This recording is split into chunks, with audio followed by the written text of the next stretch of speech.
pada kesempatan kali ini kita memasuki hari ke-21 di bulan Ramadan, di mana pada materi ini akan membahas tentang malam Lailatul Qadar.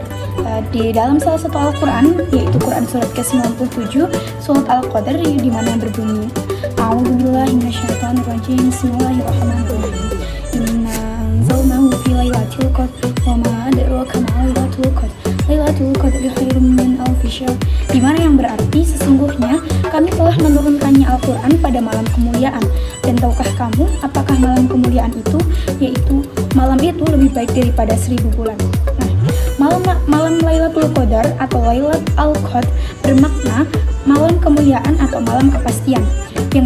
Yang ibadah pada malam itu adalah kitab suci Al-Quran dikatakan memiliki nilai sama dengan nilai ibadah 1000 bulan bagi yang mendapatkannya. Atau kalau saja mau dihitung, 1000 bulan itu sama dengan umur manusia selama 80 tahun.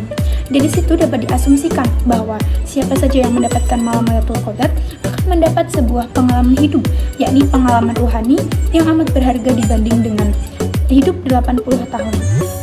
Ilustrasi tentang malam Lailatul Qadar atau malam kemuliaan atau kepastian dapat ditemukan dalam Al-Quran sebagai berikut. Sesungguhnya kami telah menurunkannya Al-Quran pada malam kemuliaan. Dan tahukah kamu apakah malam kemuliaan itu? Yakni malam itu lebih baik daripada 1000 bulan. Terdapat dalam surat Al-Qadr ayat 1-3. Itulah sebabnya kedatangan Lailatul Qadar sangat dinantikan oleh kaum muslim yang sedang menjalankan ibadah puasa, karena malam Lailatul Qadar datang pada saat bulan puasa.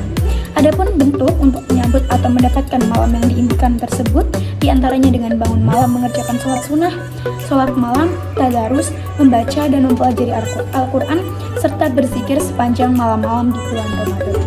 Banyak hal-hal yang bersifat kebetulan terjadi dalam kacamata manusia, namun sebenarnya itu merupakan rencana Tuhan. Banyak terjadi sepanjang sejarah manusia, seperti peristiwa terbuangnya Nabi Ismail bersama ibunya Siti Hajar ke Mekah, yang kemudian menemukan sumur Zam-Zam. Sumur itu ternyata dibuat oleh Nabi Adam dan Siti Hawa. Dengan demikian, kejadian tersebut merupakan sebuah kejadian yang bersifat kebetulan, namun memiliki arti karena sebenarnya sudah menjadi rencana Tuhan, seperti nilai kesinambungan risalah ilahi. Lailatul Qadar sebagai malam kepastian yang memiliki nilai 1000 bulan sebenarnya akan lebih tepat jika dipahami lewat kaitannya dengan makna kesiapan rohani untuk melakukan apa saja atau siap berkorban. Yang demikian itu tentunya sangat relevan dengan terjadinya perang Badar. Berkaitan dengan usaha-usaha mendapatkan malam Lailatul Qadar, setidaknya seseorang bisa terlebih dahulu memiliki kesiapan rohani. Kesiapan rohani tersebut dimaksudkan untuk menyambut kedatangan Lailatul Qadar, sehingga dengan sendirinya orang tidak memiliki kesiapan rohani tidak akan mendapatkan Lailatul Qadar.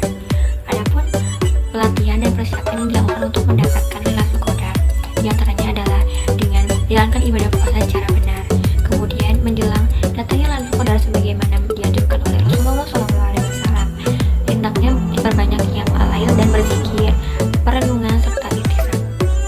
Seperti yang disabdakan dalam sebuah hadis yang berbunyi, barang siapa berpuasa karena keimanan kepada Allah dan melakukan perhitungan kepada diri sendiri, akan diampuni dosa-dosanya yang lalu. Lailatul Qadar dapat dipahalkan dengan sikap taubat dari melakukan dosa dan kesalahan, dan di dalamnya harus ada sikap rendah hati dan ketulusan. Kegiatan tersebut biasanya dilakukan bersama dengan melakukan itikaf pada malam hari. Lewat itikaf, seseorang dapat merenungkan keadaan dan keberadaan diri sendiri, sehingga itikaf menjadi momentum yang sangat tepat untuk melakukan pencarian makna hidup yang sangat esensial. Memperbanyak kegiatan ibadah untuk menantikan datangnya Lailatul Qadar sebagai persiapan rohani dilakukan tanpa harus meminta bantuan orang lain.